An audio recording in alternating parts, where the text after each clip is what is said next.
Hi everyone. Welcome to another episode of Once a Lawyer. Today with us we have Neha Kashyap. Neha is a variety of things. She is a qualified lawyer. She's a corporate professional. She's an entrepreneur, and she's also a mother. Neha was once a lawyer who pivoted from a very well-trodden path onto another one which was completely unfamiliar. After graduating from Symbiosis Law School in 2007, Neha spent the following decade crafting a career with varied corporate organizations, including Rainmaker, Laurence Simmons and Azb. During this time, she focused on the business side of law with these organizations, fostering relationships with clientele and driving her organization's networking initiatives. In 2017, she became an entrepreneur when she founded The Grey Matter, which has over the past 3.5 years offered a gamut of services to their clientele, including creative design, content production, and law firm management recruitment, amongst others. Hi, Neha. Welcome. Really great to have you here. Thank you, Michael. Thank you. Thank you so much for We having also me. have Nitika with us from Vahura. Hi, Hi, Nitika. hi Neha. How are you doing, Neha? How are things going with you? All good, all good. As good can be with the lockdown opening up slowly. Hoping for some movement and some change, but yeah, pretty good. Some semblance of normality. Yes. How have you mainly been keeping yourself occupied during this wave, second wave? The second wave, so we've been home. It's I have a 8-year-old, so there is enough to keep myself busy with her. And then, of course, there is Grey Matter, which is about 3.5 years old. So there is enough and more happening there as well. So there are basically one young sort of child and one toddler. So Mhm. it's going good. So two kids essentially. Two kids, yes. But thankfully, Right. for one kid, I have a huge support system. The Mhm. younger one has a massive group of team that is, I mean, not a massive group of team, but yeah, like three other women who are very, very capable, Mhm. capably taking care of them. So, yeah. That's good to hear. That's good to hear. It is a challenging time. So at work and at home, if you got support, that's a really great thing. Yes, yes. Nitika, do you want to take us away? Yes. So Neha, so good to have you today, and I can't wait to get to know you more as an entrepreneur, as as a fun person that you usually are with behind your work. So Neha, my first question to you is that you were a head of business development, and you were primarily, you had a client facing role. So how did that transition happen for you from being a lawyer, a qualified lawyer, to getting into the legal space, and now completely you're in the client facing role out here? So, I was actually a lawyer for just about a year, actually a little less than a year. And I think I very quickly, thankfully, realized that. So I'll tell you why I made the switch first, and then answer the other part. Why I made the switch was, one, I realized I didn't have the attitude for being a lawyer. I think skills can only get you up till a certain point. You need the attitude and the go-getter attitude for being and pursuing the law, right? I had also very clearly chosen to litigate for the 1 year that I stayed in the profession. Litigate in Delhi with obviously I'm a first generation lawyer in my family. There is no one who's from the field, so it was sort of I realized that it was not about the study you had done at law school. It was about so much more, right? It's not just about drafting or research. It's about being on your foot, being quick, being able to juggle between one court and the other, keeping a tab on what case number is showing where, having the strength to carry the files from one court to the other. I think all of that, coupled with some bit of cultural experience that I had at the place I started work at, truly gave me the picture that this is not something that I could continue for a long time. Fortunately for me, Rainmaker had just started. I read about them. I was fascinated by the name. So I then read about what they were doing and what they were aiming to do. I applied. The next thing I knew, I was having a telephonic interview in about an hour. And within, I think, 5 days is when I was on my way to Bombay from Delhi. So that's how quick my transition was. And I think the reason I made the transition based on a telephonic conversation was one, because it was very clear that my role at Rainmaker was not defined by a job description. It was a new place. They were experimenting with all kinds of things. We were doing some legal process outsourcing training. We were placing those students at different LPOs. That was the trend back then. And also just I think the enthusiasm and excitement was very, very contagious while I had a chat with Ritvik on the phone. So I was very convinced that this is what I want to do. Yeah, that's probably why I made the switch. I kept at it, and I loved being in a more client-facing role, especially with the recruitment stints that I did, because it allowed a lot of free interaction. And I think I'm someone who learns a lot by listening and observing than reading too much. So I think that's why I preferred being in that role. At AZB, though, that completely changed. I'd spent about 9 odd years of my career working in a very, very client-facing role, be it candidates or clients. But at AZB, it completely changed because it was a very internal sort of role. When you're doing marketing at a law firm in India, as of now, it's evolving for sure, but it's a very internal focused marketing that you do. So it was quite a shift for me, but I enjoyed it thoroughly because it was completely out of my comfort zone. I had spent so much time with the team at Vahura, which was erstwhile Rainmaker, that it was very easy for me to slip into a comfort zone. And I think the reason I made the shift was because I didn't want to be there. I wanted to, learn something new, probably, be in a more aggressive sort of place, which I'd not been for a very long time. So that's why I made that shift. And I think after spending 2 years at AZB, I realized that there was definitely a gap which I wanted to fill. I started first as a freelancer. So I was 3 months, I was all on my own. And post that, thankfully, the team came together. The vision was not really to have a team or have a brand, so to speak, but more from a perspective that I wanted to have more control over my time. So I think there were a host of professional reasons, but also some personal reasons for me to actually make the switch. But it's been a massive, massive learning process throughout. So you mentioned something there. Sorry, Ritika. You mentioned something there that was actually really pertinent. You said control over your own time. So has that been like one of the motivators for your career choices? Because you've done a few different things in a few different industries.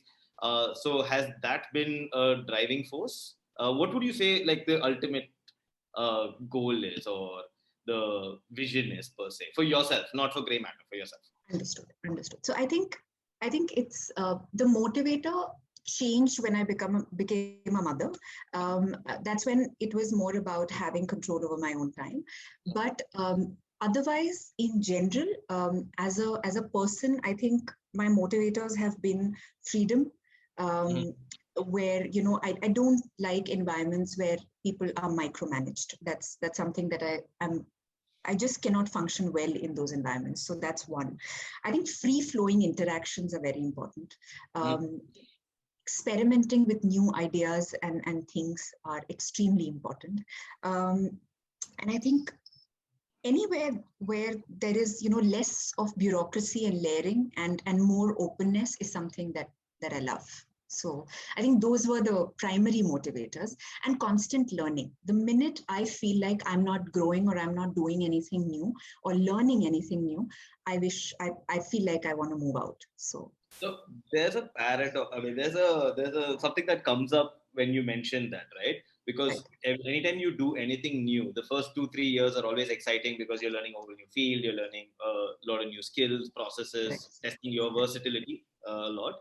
Uh, but then there comes a point where now it's routine, it's humdrum, you know what to do, right? Correct. So would you say that at every point when you're doing that, it's also like important to kind of see that through as well? Or do you think that okay, Absolutely. once you get like in your case you mentioned that you like moving at that point of time, so how would you say, I mean, would you say that there's also the other side to it? Totally, totally. So I think the longest I have been a part of a process was recruitment, right? I've spent about 7.5 years doing recruitment. I wasn't bored of the process of recruitment because it's that won't change, right? Like that's standard. Um, I think what got me moving is more different kinds of culture that you need to experience so you keep growing, right? So I was at Rainmaker. I'd spent about 5.5 years, and I thought I was ready for the next move. At that point, Rainmaker was transitioning into Vahura. I was there a part. I was a part of the transition process, but you know, I also felt like I wanted to learn something new. And that's when Laurence Simmons was opening up in India, and they were focused mostly on GC recruitments. They were opening up their first India office. They only planned on hiring one person. I was that one person with the managing director who was heading the operations here. Got it. So a lot of learning there in terms of just coming from a massive place of comfort where you were I've lived I always say that there is a lot of history I have with Rainmaker, right? So I was the first woman to be hired, and so none of that is going to be taken away from you because that's just true. That happened, right? It grew from a team of 7-8 people to a 30-35 member team, and I saw that transition. There was massive learning. I have gone scouting for office spaces. We've dealt with landlords. We've done everything while we were at Rainmaker, right? And then you go to a very sort of established place like Laurence Simmons. They've been in operations for 20 years. And here they are opening an international office in India. And your role is primarily, because I was doing everything. I did GC recruitments, very few of those actually at Rainmaker, but primarily a lot of law firm recruitment. And here I was just not supposed to do any law firm recruitment at all. So it was a massive shift, and it ensured a lot of learning. I learned not just, I learned the entire LinkedIn I know while I was at Laurence Simmons, because it meant that I had to establish relationships from scratch. They didn't have any relationships in India. They were doing some recruitment for India through their Singapore office. So I think that was important for me, I think, The because new culture. there was some movement. Yeah, new culture. And then, of course, coming back to Vahura was different because I was not coming back as a recruiter. I was coming back as, it was more on the client solution side. And sort of transitioning the culture from, a very reactive sort of BD to extremely proactive business development at Vahura. So that was, again, it was a very different role in the same organization with known people.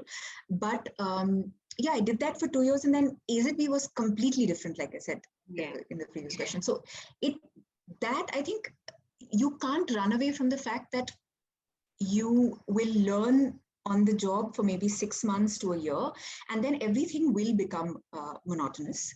But I think it's about, culture, it's about people, it's about so many other ancillary things that truly, truly matter. And I think that ensures growth. That's So every experience of yours added on, to your mindset, to your profile. That's amazing. So I mean, I'm Correct. deviating a bit from work right now. We would really like to know what's Neha outside the office. What do you do in your spare time, Neha? So one, of course, there is a child who needs to be taken care of. So she is, of course, the primary focus. I think I have the most amazing, interesting, intriguing conversations with her, which I truly enjoy. Um, I have to help her with her homework. I'm a single parent. I my husband, I mean, we divorced basically. So I'm a single parent. So I think a lot of my time goes in just like making sure that she's okay. And there is a little more work increased for me because, there is no partner to take to actually share the load with. So that's one. I have been extremely enthusiastic about the environment. So I learned composting and I spend a lot of time composting. After 3 failed attempts, I think about a month and a half back is when I successfully, composted the first pile of black gold. So I love doing that. I've taken on some bit of gardening as well. I'm a trained classical singer. So Wow. of course, it was, I've not really been in touch with singing so much, but I'm learning how to play the ukulele. Oh, that's Um, really cool. YouTube Our next, tutorials our only. next session on that, Michael. Done. So yeah, that's what I do in my. I mean, lockdown has really taken away the fact that you can't travel, you can't meet your friends as much. But I love doing house parties. I love having friends over or going to their place and just have a very free flowing evening. I used to dance a lot. I used to dance a lot at Rainmaker, especially, but I toned down a bit. I think age caught up or something. But yeah. So between being a entrepreneur, a mother, professional, a boss, which I'm sure you are, a team member, and all these interests on your personal side, how do you balance all this exactly? So I honestly don't think there is a balance, Michael. Like Okay. as much as you may try to say that, to get that perfect balance, I think the balance comes from the fact that one, you're able to wake up in the morning, get through the day, and then get a good night's sleep. I think that's the only balance one can have.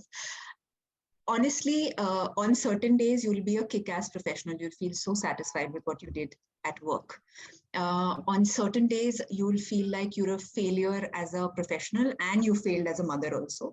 On certain days, it'll be, you'll be very satisfied with, the justice you've done to both your roles, at home and at work.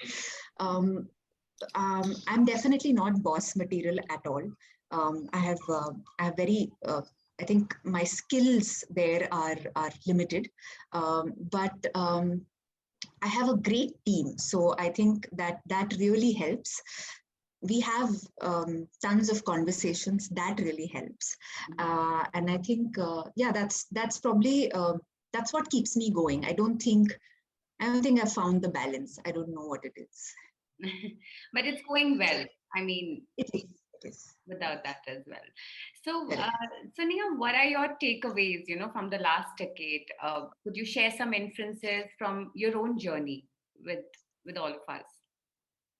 So I think one, I feel like no job is small or big. I think we should experience and absorb as much as we can, because I think for me it holds true. I learned what I want to do, or I ended up learning what I didn't want to do.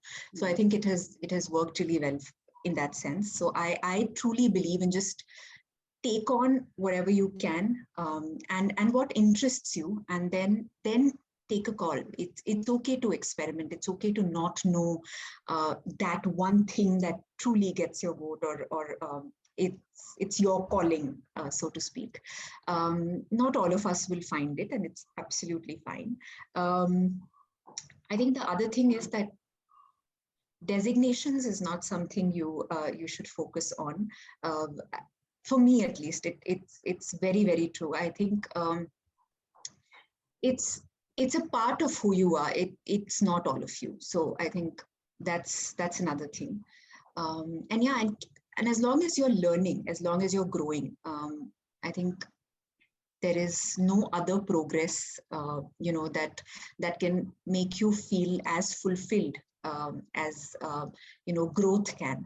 So, and it could be any kind of growth. For different people, growth means very different things. But I think for me, it's about intellectual stimulation. If I'm feeling like I'm growing as a person, then I'm absolutely, happy and fulfilled. So yeah, those are my few takeaways. Neha, I must say, I mean, these are the few things I think I really wanted to hear because I can see how it's calming my mind down. I definitely will have a one-on-one conversation with you. That's something that I can absolutely relate to. I think from now that we would love to talk about your gray matter. It's been more than 3 years now that gray matter has been in the mark. Like you founded this organization 3 years back. So what's the vision of from gray matter that you have?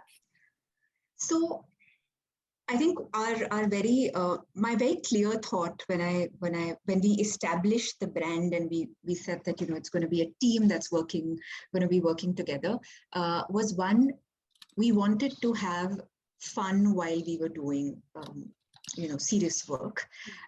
We wanted to enjoy ourselves because I think that's very, very important to each team member.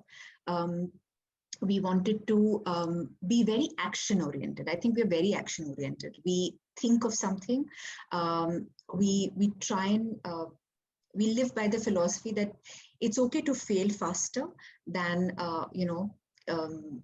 and because when you fail fast, you learn also very, very quickly. So it's not about the speed. I think it is about the fact that it's okay to experiment, it's okay to fail, and it's okay to learn from there and do better moving forward. So I think that, and of course, to be able to establish that the fact that your clients trust you. I think when you're able to establish yourself as trusted advisors, that really, really matters to us, each of us. And so I think action orientation and the fact that we wanted to be trusted advisors to our clients. So yeah, that's that. In terms of where we started and where we are, I think we didn't do really too much branding for ourselves. It was only last year when the pandemic hit, we found the time, and we've got the website up and running. We started with Unsuited, we started with Dare Act. We're coming up hopefully very soon with our tech product. It's all been it's all been a part of the journey, and I think we're thoroughly enjoying the journey. We haven't really defined a destination for ourselves, but right now we're just enjoying the journey. So yeah. Okay. So we're starting, Neha. So Neha, we're going to start with some rapid fire questions. Okay. So Neha, you've been in the human resource field, you've been in training, you've been in business and development, PRs, operations. Which one has been your favorite stint? And you have to be quick. Okay. I think recruitment and business. Awesome. Michael, you're next. So you've lived in Ranchi, Mumbai, and Delhi, right? Which city would you pick? I believe in the present, so I love Mumbai right now. I'm from Ranchi, so that nobody can take away Ranchi from me. I'm very Ranchi. Okay, so if you were still a lawyer, where and what you would be doing? I think I would be probably in an in-house role. I definitely don't see myself in the law firm space at all. Maybe in the in-house space. Okay, maybe as a general counsel of some corporate house. I don't know if I would be promoted as a general counsel, but yeah, legal counsel somewhere maybe. Since you said you grew up in Ranchi, your favorite memory of Ranchi as a child? It's actually going for picnics to all the waterfalls surrounding Ranchi. Ranchi is surrounded by nature, so I have lived my childhood. The only pastime we knew was either playing or going for picnics to these places. So it's gorgeous. Okay, so favorite movie or series you love watching with your daughter? With my daughter, I don't think she's grown up enough for me to watch something she likes, and I don't like what she watches. She is into witches and wizards, and I somehow do not relate to that at all. But my favorite series, I think one has been the Grey's Anatomy. I am obsessed with it. So I have watched it, I think, a gazillion times maybe. A Good Wife. Those two, I think, I've watched. Oh, I love that show. I love it. All right. Now that you're an entrepreneur, what's your favorite? What's the best part of the experience? If you could dilute it down to a single word. I think conversations Okay. with my team. Okay, I have a very interesting question which I've been wanting to ask. You were at Vahura. When you were at Vahura, who was your favorite colleague? Ooh, okay then. This comes from the audience. They wanted me to ask you this. I know who these audience people are. Oh my God. Okay, I think it has to be one. Of course, I cannot not take his name. He's been my boss for the longest time, and he is my first and my favorite boss till date. He's probably the one person who's taught me what I want to do, who I want to be like. I think, and that is definitely Ritvik Glucose. He has a special position in my life that he will never probably understand the magnanimity of his role and what he's done for me, but I think he's the most special person at Vahura. Okay, now this is a lot of pressure. I mean, you have to say one, so like you did say Ritvik. So I just said one, so I'm just gonna. Yeah. No one's gonna mind this. And no one's gonna have a problem with this answer. All right. What's the first song on your playlist right now? Your go-to song? Right now, it's more like there is a Pakistani singer called Zeb and Hania. It's called Chal Diye. I listen to that a lot. Nice. And which is that song, Neha, that makes you dance? I can add also. I don't dance anymore, but I think I've been dancing off late to all the single ladies. All the single ladies, nice. Okay. I've just become single very recently, so I'm just like I'm dancing on that song. I also heard your favorite song was Desi Girl, which made you dance like nobody else, no other song. Yes. I would literally climb up on the table and dance for everyone. I didn't care who was watching, who was not. I would actually do that. But I don't know, somehow that version of me has gone away. Really? Not sure where, but very sadly. We'll get it back. Yes. Soon. A holiday. which coming to the next question. Nitika? Oh yeah, I'll go for it. Yes.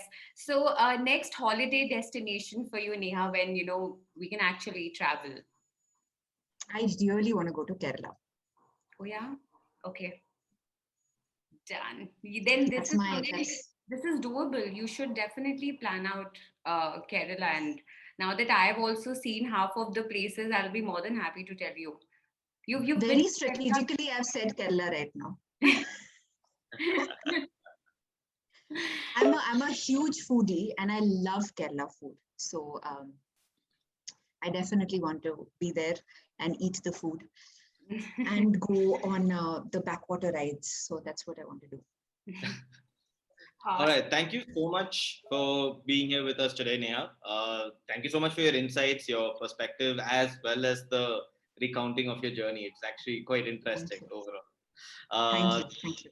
Thank you so much for this. Thank you, Nitika. Thank you, Neha. It was lovely having you and chatting up with you. Like I said, this we had a hard stop, but I'm definitely going to be looking forward to more of these conversations with you. It was lovely to have you. Absolutely. Thank you so much for having me. It's been a pleasure. I haven't met Michael. I've met Nitika before, but it this didn't feel like we don't talk often. So Right. this is great. Yeah. All right. Have a good day ahead. Thank You you. too. Thank Bye. you. Have a nice day. Bye. You Bye.